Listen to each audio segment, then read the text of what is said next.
Hello students. मेरा नाम है इमानी जैन। आज हम पढ़ेंगे क्लास 10th का केमिस्ट्री का chapter 1 chemical reactions and equations. ये बहुत ही ज़्यादा इंटरेस्टिंग चैप्टर है और बहुत अच्छा है।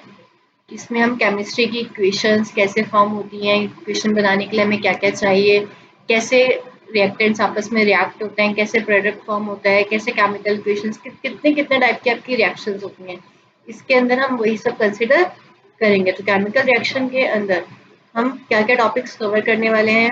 सबसे फर्स्ट वन हम करेंगे रिएक्टेंट्स एंड प्रोडक्ट्स कि रिएक्टेंट क्या होते हैं, प्रोडक्ट क्या होते हैं, उसके बाद उनमें कैसे कैसे चेंजेस हो सकते हैं।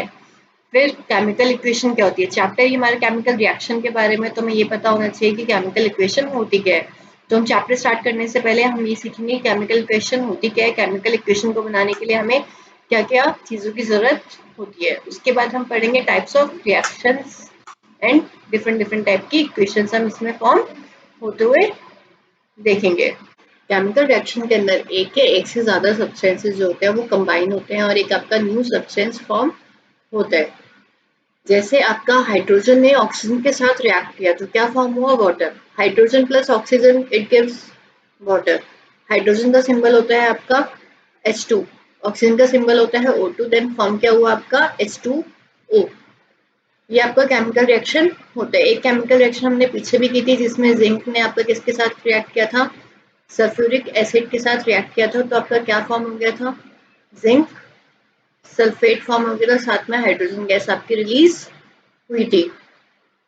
तो इसके अंदर भी एक बार हम रिवाइज कर लेते हैं कि हाइड्रोजन प्लस ऑक्सीजन क्या है आपके रिएक्टेंट्स, और जो फॉर्म हुआ है, जो प्रोडक्ट फॉर्म हुआ है वो आपका प्रोडक्ट होता है। इसमें ऐसी जिंक और सल्फ्यूरिक एसिड है, जिंक और सल्फ्यूरिक एसिड आपके रिएक्टेंट्स, और क्या फॉर्म हो रहा है, जिंक सल्फेट और हाइड्रोजन गैस फॉर्म हो रही हैं, तो वो आपके प्रोडक्ट्स होते हैं। तो केमिकल रिएक्शन के अंदर एक या एक से ज्यादा सब्सटेंसेस जो होते हैं कंबाइन होते हैं और वो एक नया सब्सटेंस फॉर्म करते हैं। Chemical reaction I hope so आपको समझ आया होगा कि केमिकल रिएक्शन होता है कि जिसमें आपको केमिकल्स का यूज करके, मैटर्स का यूज करके, नॉन मैटर्स का यूज करके दोनों को कंबाइन किया जाता है, रिएक्ट करवाया जाता है और एक न्यू सब्सटेंस फॉर्म होता है, वो आपका केमिकल रिएक्शंस होते हैं। अब हम पढ़ेंगे डिफरेंट डिफरेंट टाइप्स के रिएक्शंस। खाली एक टाइप की रिएक्शन नहीं होती, उसमें हमारी डिफरेंट डिफरेंट टाइप की रिएक्शंस होती हैं जिसमें हम अलग अलग टाइप की रिएक्शंस पढ़ते हैं। आज हम टोटली 5 रिएक्शंस पढ़ेंगे, जो आपकी केमिकल रिएक्शंस आपकी 5 टाइप की होती है और हम 5 की 5 पढ़ेंगे। 5 कौन से होती हैं। सबसे फर्स्ट नंबर पे आपकी आती है कॉम्बिनेशन रिएक्शन, सेकंड नंबर पे आती है डिकम्पोजिशन रिएक्शन, थर्ड नंबर पे आती है डिस्प्लेसमेंट रिएक्शन, फोर्थ नंबर पर डबल डिस्प्लेसमेंट, फिफ्थ नंबर पे ऑक्सीडेशन एंड रिडक्शन। आप इसको इसी सीक्वेंस में याद रखोगे तो आपके लिए भी इजी रहेगा लर्न करना और समझना, और मेरे को भी समझाने में इजी रहेगा। तो आई होप सो कि आप लोग भी ऐसे ही इसको याद रखेंगे इसी सीक्वेंस में, तो बहुत इजी रहेगा और समझ भी आ जाएगा। तो हम सबसे पहले फर्स्ट से स्टार्ट करते हैं, combination reaction. Combination reaction, combination reaction क्या है। कॉम्बिनेशन रिएक्शन एक टाइप का रिएक्शन है जिसमें आपके दो या दो से ज्यादा एलिमेंट्स कंबाइन होते हैं और एक सिंगल ही प्रोडक्ट फॉर्म होता है। इट मीन्स आपके दो से या फिर दो टू या टू से ज्यादा रिएक्टेंट्स होते हैं, उससे प्रोडक्ट लेकिन एक ही फॉर्म होता है, यानी कि जो रिएक्टेंट है वो तो आपके टू या टू से ज्यादा हो सकते हैं, टू और मोर देन टू, बट जो आपका प्रोडक्ट है वो सिंगल ही होगा, यानी कि सिर्फ एक ही प्रोडक्ट फॉर्म होगा। रिएक्टेंट दो या दो से ज्यादा हो सकते हैं लेकिन प्रोडक्ट एक ही फॉर्म होगा। कॉम्बिनेशन रिएक्शन में आपका वो टाइप की रिएक्शन होती है जिसमें दो या दो से ज्यादा एलिमेंट्स कंबाइन होके एक सिंगल कंपाउंड फॉर्म करते हैं। जैसे फॉर एग्जांपल ए और बी ने रिएक्ट किया तो क्या फॉर्म हुआ आपका, सिर्फ सी फॉर्म होते हैं, यानी कि आपके दो एलिमेंट्स है लेकिन एक ही कंपाउंड फॉर्म हुआ है जिसको हमने सी बोला है। जैसे हाइड्रोजन ने ऑक्सीजन के साथ रिएक्ट किया तो क्या बना, वाटर। आपका नाइट्रोजन गैस ने हाइड्रोजन गैस के साथ रिएक्ट किया तो क्या बना, NH3। NH3 को आपका क्या बोला जाता है, अमोनिया भी बोला जाता है। कैल्शियम ऑक्साइड और वाटर, इन दोनों ने आपस में रिएक्ट किया तो क्या बना आपका, कैल्शियम हाइड्रोक्साइड फॉर्म होता है।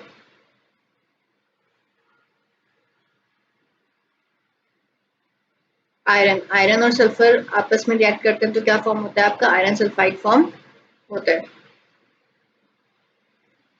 सोडियम प्लस ऑक्सीजन आपस में रिएक्ट करते हैं तो क्या फॉर्म होता है आपका सोडियम ऑक्साइड फॉर्म होता है। तो आपने इन सारे इक्वेशंस में देख लिया कि आपके दो या दो से ज्यादा रिएक्टेंट्स यूज हुए हैं लेकिन प्रोडक्ट सिंगल प्रोडक्ट ही फॉर्म हुआ है। तो कॉम्बिनेशन रिएक्शन के अंदर क्या होता है कि आपका सिर्फ और सिर्फ एक ही प्रोडक्ट फॉर्म होता है। रिएक्टेंट्स आपके टू या टू से ज्यादा हो सकते हैं लेकिन प्रोडक्ट जो होता है वो सिर्फ सिंगल ही प्रोडक्ट फॉर्म होता है। Okay, next reaction is decomposition reaction. Decomposition reaction जो है वो बिल्कुल कॉम्बिनेशन रिएक्शन के अपोजिट है। कॉम्बिनेशन रिएक्शन में आपने दो रिएक्टेंट्स यूज किए थे और एक प्रोडक्ट फॉर्म हुआ था, लेकिन इसके अंदर आप एक रिएक्टेंट यूज करोगे, एक रिएक्टेंट यूज करके आपके दो प्रोडक्ट्स फॉर्म हो रहे हैं। इसके अंदर क्या होता है, एक ही जो रिएक्टेंट होता है यही आपका स्प्लिट अप हो जाता है, दो या दो से ज्यादा प्रोडक्ट्स फॉर्म करता है, लेकिन इसको कुछ सुटेबल कंडीशंस चाहिए होती है, जैसे हीट चाहिए, प्रेशर चाहिए, इलेक्ट्रिसिटी चाहिए, उसके थ्रू आपका ये डिकम्पोजिशन रिएक्शन प्रोसेस हो पाते हैं, तभी ये केमिकल इक्वेशन फॉर्म हो पाती है। ये बिल्कुल अपोजिट है कॉम्बिनेशन रिएक्शन के। डिकम्पोजिशन रिएक्शन में सिर्फ और सिर्फ एक ही रिएक्टेंट होता है, उसी एक ही रिएक्टेंट को आपका ब्रेक डाउन किया जाता है थ्रू केमिकल प्रोसेस, और वो भी दो या दो से ज्यादा सब्सटेंसेस उसमें फॉर्म होते हैं। फॉर एग्जाम्पल्स इसके बहुत इंटरेस्टिंग हैं, जैसे आपका HCO ने और जब आपका रिएक्ट करवाया तो ये आपका किस में चेंज हो गया, Hg+O2 में चेंज हो गया। कैल्शियम कार्बोनेट आपका किस में स्प्लिट अप हो गया, कैल्शियम ऑक्साइड और कार्बन डाइऑक्साइड गैस में रिलीज हो गया। सोडियम हाइड्रोक्साइड सोडियम ऑक्साइड में चेंज हो गया, साथ में वाटर भी रिलीज हो गया। हाइड्रोजन कार्बोनेट आपका कार्बन डाइऑक्साइड और वाटर में रिलीज हो गया। तो यानी कि आपका एक ही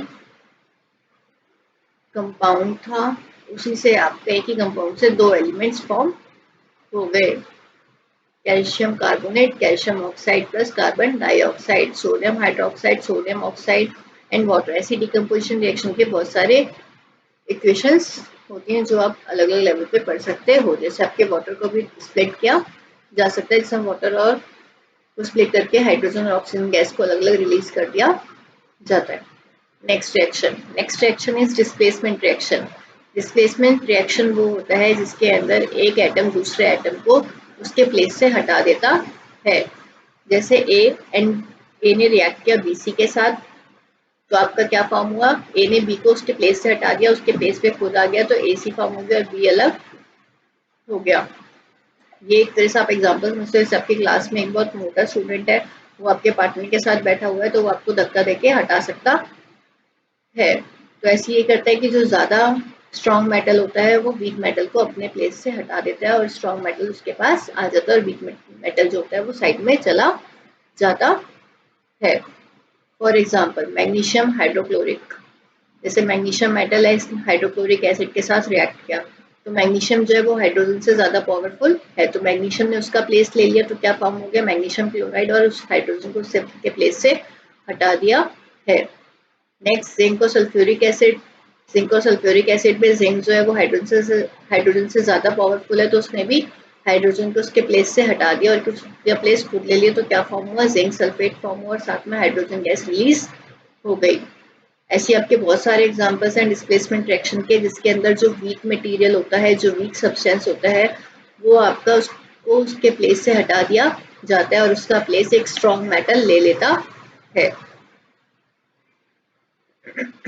next reaction is double displacement reaction. इसके अंदर क्या होता है, दो केमिकल सब्सटेंसेस रिएक्ट होते हैं और दो ही न्यू मॉलिक्यूल्स फॉर्म होते हैं, लेकिन दोनों अपने प्लेसेस चेंज कर लेते हैं। जैसे AB एंड CD ने आपस में रिएक्ट किया, तो फॉर्म क्या हुआ, A जो है वो C के प्लेस पे चला गया, B जो है वो C के प्लेस पे चला गया, C जो है वो B के प्लेस पे चला गया। दोनों ने अपनी सीट एक्सचेंज कर ली है। इनकी जो वीक मेटल है उसने स्ट्रॉन्ग मेटल को हटा के अपने पास बुला लिया। जैसे आपका सिल्वर नाइट्रेट AgNO3 ने किसके साथ रिएक्ट किया, सोडियम क्लोराइड के साथ रिएक्ट किया। तो जो सिल्वर है और जो सोडियम है, सोडियम जो है वो सिल्वर से ज्यादा पावरफुल है, ज्यादा स्ट्रॉन्ग है, तो उसने सिल्वर को उसके प्लेस से डिस्प्लेस कर दिया और उसकी जगह पे खुद आ गया। तो क्या बन गया, आपका सोडियम नाइट्रेट बन गया और सिल्वर क्लोराइड अलग से फॉर्म हो गया। ऐसी Na2S प्लस HCl, तो आपका जो Na2S प्लस HCl में क्या था, जो सल्फर था वो आपका कम स्ट्रॉन्ग है, जिसकी वजह से, और क्लोरीन ज़्यादा स्ट्रॉन्ग है तो उसने क्लोरीन का प्लेस ले लिया, तो आपका सोडियम क्लोराइड बन गया और आपका H2S हाइड्रोजन सल्फाइड अलग हो गया। लेड नाइट्रेट और पोटेशियम आयोडाइड ने जब आपस में रिएक्ट किया तो आपका लेड आयोडाइड फॉर्म हो गया और आपका पोटेशियम नाइट्रेट अलग हो जाता है। ऐसी बहुत सारी क्वेश्चन हैं जो आप इसमें भी देख सकते हो, इन पीपीटी में फॉर्म की हुई है। अगर आपकी कोई भी क्वेरी हो डबल डिस्प्लेसमेंट और डिस्प्लेसमेंट रिएक्शन को लेके तो आप मेरे को कमेंट बॉक्स में लिखकर मेंशन कर सकते हो, मेरे से पूछ सकते हो। नेक्स्ट सबसे इंपॉर्टेंट टॉपिक है ऑक्सीडेशन और रिडक्शन रिएक्शन। लास्ट रिएक्शन है हमारी ये 5 रिएक्शन में से एक में लास्ट रिएक्शन है। 4 हम ऑलरेडी पढ़ चुके हैं, कॉम्बिनेशन, डिकम्पोजिशन, डिस्प्लेसमेंट और डबल डिस्प्लेसमेंट। अब ऑक्सीडेशन रिएक्शन, रिडक्शन रिएक्शन ये लास्ट है और ये बहुत इंपॉर्टेंट टॉपिक है, तो हम ये पढ़ते हैं। रिएक्शन करने से पहले हमें पता होना चाहिए कि ऑक्सीडेशन क्या होता है और रिडक्शन क्या होता है। ऑक्सीडेशन का मतलब क्या है, addition of oxygen and removal of the hydrogen. या तो सब्सटेंस में से ऑक्सीजन उस सब्सटेंस में ऐड हो रहा है या उस सब्सटेंस में से हाइड्रोजन रिमूव हो रहा है, तो उस प्रोसेस को ऑक्सीडेशन बोला जाता है। रिडक्शन के अंदर क्या होता है, रिडक्शन के अंदर इनवर्स होता है ऑक्सीडेशन का, इसके अंदर हाइड्रोजन का एडिशन होता है और ऑक्सीजन का रिमूवल होता है। फॉर एग्जाम्पल ऑक्सीडेशन रिएक्शन करते हैं, सबसे पहले ऑक्सीडेशन रिएक्शन में आपने क्या करा है, एडिशन ऑफ ऑक्सीजन और रिमूवल ऑफ हाइड्रोजन। या तो ऑक्सीजन ऐड होती है या फिर हाइड्रोजन रिमूव होती है। जैसे आपका कार्बन ने ऑक्सीजन के साथ रिएक्ट किया तो कार्बन डाइऑक्साइड हो गई, यानी कि कार्बन में आपका ऑक्सीजन ऐड हो गया। H2S और ब्रोमाइन, आपका हाइड्रोजन सल्फाइड ने ब्रोमाइन के साथ रिएक्ट किया तो आपका क्या बन गया, हाइड्रोजन ब्रोमाइड बन गया और सल्फर अलग हो गया। तो इसके अंदर सल्फर ने क्या किया, अपने आप में से हाइड्रोजन को रिमूव कर दिया, इनकी एक में ऑक्सीजन ऐड हो गई और एक में हाइड्रोजन रिमूव हो गई। दोनों में से कोई भी एक केस हो गया, तो ऑक्सीजन ऐड होती है या फिर हाइड्रोजन रिमूव होता है। ये आपका एग्जांपल है ऑक्सीडेशन रिएक्शन का। Another is examples of reduction. Reduction के अंदर क्या था, आपका एडिशन था किस चीज का, हाइड्रोजन का, या फिर रिमूवल था ऑक्सीजन के। ये बिल्कुल अपोजिट होता है ऑक्सीडेशन के। For example ZnO plus C, zinc oxide ने जब कार्बन के साथ रिएक्ट किया तो आपका क्या फॉर्म हुआ, जिंक और कार्बन मोनोऑक्साइड फॉर्म हुआ। इनके जिंक ने अपने आप में से ऑक्सीजन को रिमूव कर दिया। तो ये भी एग्जांपल है आपका रिडक्शन का। FeCl3 यानी कि आपका आयरन क्लोराइड था और उसका आपका हाइड्रोजन था, तो आपका क्या फॉर्म हो गया, आयरन क्लोराइड फॉर्म हो गया और साथ में हाइड्रोक्लोरिक एसिड यानी कि क्लोरीन में आपका हाइड्रोजन ऐड हो गया। तो आपका फेरिक क्लोराइड में से क्या अलग हो गया, HCl अलग हो गया। अब होते हैं ऑक्सीडाइजिंग एजेंट और रिड्यूसिंग एजेंट। ये भी जैसे जो आपकी हेल्प करते हैं ऑक्सीडेशन और रिडक्शन रिएक्शन करने में, उन्हें ऑक्सीडाइजिंग एजेंट और रिड्यूसिंग एजेंट बोला जाता है। ऑक्सीडाइजिंग एजेंट क्या होता है और रिड्यूसिंग एजेंट क्या होता है। ऑक्सीडाइजिंग एजेंट वो होते हैं वो सब्सटेंसेस जो अपने आप में रिड्यूस हो जाते हैं या फिर दूसरे सब्सटेंस के साथ ऑक्सीडाइज हो जाते हैं, या तो ये इलेक्ट्रॉन्स गेन कर लेते हैं या फिर हाइड्रोजन ऐड कर लेते हैं। फॉर एग्जांपल जब कॉपर ऑक्साइड था, कॉपर ऑक्साइड और हाइड्रोजन ने आपका रिएक्ट किया तो कॉपर अलग हो गया और वाटर फॉर्म हो गया, यानी कि जो ऑक्सीजन था वो हाइड्रोजन के पास चला गया। तो यानी कि जिसने अपने आप में से ऑक्सीजन दे दिया वो आपको ऑक्सीडाइजिंग एजेंट होता है। तो इसमें कॉपर ऑक्साइड में से कॉपर जो है, कॉपर ऑक्साइड में से ऑक्सीजन चला गया, सिर्फ कॉपर रह गया, तो कॉपर ऑक्साइड जो है वो आपका ऑक्सीडाइजिंग एजेंट होता है। रिड्यूसिंग एजेंट के अंदर क्या होता है, जो आपका रिड्यूस कर देता है दूसरे सब्सटेंसेस को केमिकल रिएक्शन में, ये अपने इलेक्ट्रॉन्स लूज कर देता है या फिर आपका हाइड्रोजन को रिमूव कर देता है। इसमें आपका रिमूवल ऑफ हाइड्रोजन होता है, इसमें हाइड्रेशन ऑफ हाइड्रोजन होता है, इसमें एडिशन ऑफ ऑक्सीजन होता है, इसमें रिमूवल ऑफ ऑक्सीजन होता है। फॉर एग्जाम्पल कॉपर ऑक्साइड और हाइड्रोजन, इसके अंदर कॉपर और वाटर फॉर्म हुआ, सेम एग्जाम्पल है, लेकिन जो इसमें हाइड्रोजन गैस थी वो आपका रिड्यूसिंग एजेंट है। रिड्यूसिंग एजेंट क्यों, क्योंकि इसने अपने आप में ऑक्सीजन को ऐड कर लिया, तो ये रिड्यूसिंग एजेंट बन गया। उसमें से उसने अपने आप में से ऑक्सीजन रिमूव किया था तो इसलिए ऑक्सीडाइजिंग एजेंट था।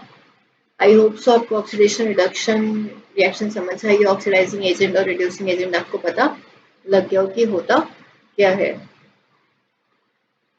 ऑक्सीडेशन रिएक्शन का हमारी डेली लाइफ में भी बहुत ज़्यादा इफेक्ट होता है, जैसे आपके metal, corrosion of metals, rancidity of food, इनका दो इफेक्ट्स होते हैं, corrosion of metal, rancidity of food. Corrosion, corrosion क्या होता है, जब आपका एयर या फिर मॉइस्चर के थ्रू धीरे धीरे आपका जो मेटल होता है वो डिस्ट्रॉय होने लगता है, तो उसको कोरोजन बोला जाता है। जैसे फॉर एग्जांपल, जैसे आयरन का कोई भी ऑब्जेक्ट है, आपने बहुत टाइम तक ऐसे ही बाहर छोड़ रखा है, एयर में छोड़ रखा है, तो उस पर मॉइस्चर आने लगता है, तो आपका जो आयरन है वो रेड ब्राउन कलर का हो जाता है। फॉर एग्जांपल, ये आप घर पे भी कर सकते हो एक्टिविटी, जैसे आपने एक आयरन नेल ली, आयरन नेल को आपने बाहर रखा रखा छोड़ दिया, पन्नी से निकाल के ऐसे छोड़ दिया बहुत टाइम तक, तो आप देखोगे कि वो आपकी ब्राउन कलर की हो जाती है, रेड या ब्राउन कलर की हो जाती है, जिसको आपका क्या बोला जाता है कि वो कॉरोड हो गई है या फिर उसके सरफेस पे रस्ट फॉर्म हो गया। तो ये पूरा का पूरा प्रोसेस जो होता है इसको रस्टिंग बोला जाता है। इसकी इक्वेशन क्या होती है, यानी कि जब आयरन ने ऑक्सीजन के साथ रिएक्ट किया और साथ में कुछ मॉइस्चर के साथ रिएक्ट किया तो आपका रस्ट फॉर्म हो गया। यही कोरोजन होता है। रेंसिडिटी, रेंसिडिटी क्या होता है कि जब उसमें आपका फूड के अंदर फैट होते हैं, ऑयल होते हैं, लेकिन जैसे ही वो एयर के कांटेक्ट में आते हैं तो वो खराब हो जाते हैं, उसमें स्मेल आने लगती है। जैसे आपने एक चिप्स का पैकेट लिया, चिप्स का पैकेट लेके आपने थोड़ा सा खाया, थोड़ा सा ऐसे खुला छोड़ दिया, आपने उसको 3, 4, 5, 6 आवर्स के बाद जब भी उसको खाया तो जो आपने स्टार्टिंग में खाया था जितना क्रिस्पी था वो उतना क्रिस्पी नहीं रहता, वो थोड़ा थोड़ा सा सॉफ्ट सा हो जाता है, उसका टेस्ट खराब हो जाता है, उसी को रेंसिडिटी बोला जाता है। लेकिन इस रेंसिडिटी से हम प्रिवेंट कर सकते हैं अपने आप को भी, अपने फूड को भी। कैसे करते हैं, हम उसके अंदर कुछ और एंटीऑक्सीडेंट डाल देते हैं, या फिर उन्हें एयरटाइट कंटेनर्स में रखते हैं, या फिर आप उन्हें फ्रिज में रख सकते हो, या फिर उन्हें ऐसे बैग में रखो जिसमें आपकी, जब उन्हें ऐसे पॉलिथीन में, जैसे उन्हें एयरटाइट कंटेनर्स में पैक करके, पॉलिथीन में पैक करके, जिसमें आपकी नाइट्रोजन गैस फिल्ड हो, जैसे आपके चिप्स आते हैं उसके अंदर जो पैकेट होता है फ्लफी होता है, क्योंकि उसको नाइट्रोजन गैस से फिल कर दिया जाता है कि वो सब्सटेंस को क्रिस्पी बनाकर रखे। आज हमने ये चैप्टर 1 पूरा का पूरा एक शॉर्ट में कंप्लीट किया है, केमिस्ट्री का केमिकल रिएक्शन एंड इक्वेशन। इसके रिगार्डिंग आपको कोई भी क्वेरी हो तो आप मेरे को कमेंट बॉक्स में ज़रूर मेंशन करें, मैं आपकी क्वेरी को सॉल्व करूंगी। अगर आपको कोई भी इक्वेशन रिएक्शन नहीं समझ आ रही है तो आप मेरे को कमेंट करके बता सकते हैं। अगर आपको वीडियो पसंद आई हो तो आप इसको लाइक करें और चैनल को सब्सक्राइब करना ना भूलें। Thank you.